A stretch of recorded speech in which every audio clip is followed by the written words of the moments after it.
What can executives do to stress to their employees that the business, it is a business and we have business goals, but at the same time, it's a place of learning and a place to advance all of us as a collective? Okay. I often start presentations by asking the audience this question.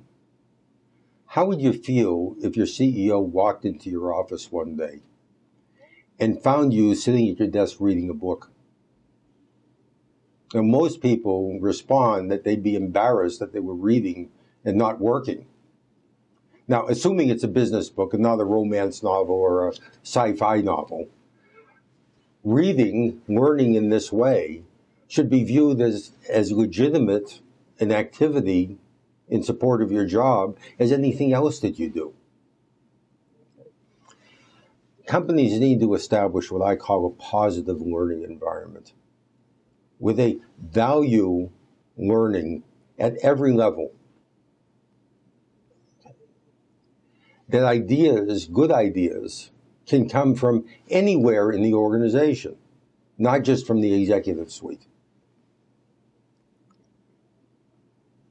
The best way for an executive to create a positive learning environment is to demonstrate their own learning.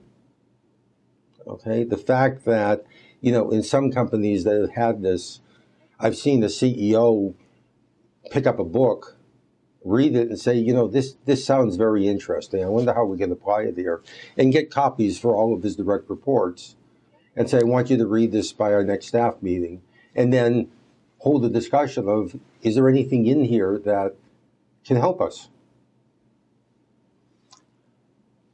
I offer a challenge. Okay.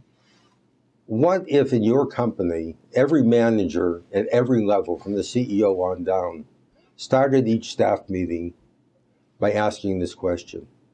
What have we learned since our last meeting that can help us improve our performance?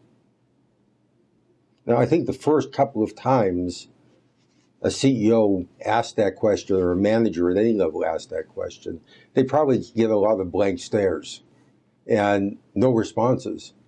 But if they asked it week after week, meeting after meeting, people are going to start providing answers, and they're going to start providing good answers because they're going to see that they're serious about learning. In my book, I talk about the fact that people at all levels need to be learning every single day. And I'll end this presentation with the same question I ended the book with. What did you learn at work today? And that's the question that anyone should be asking him or herself when they're in the work environment. Absolutely.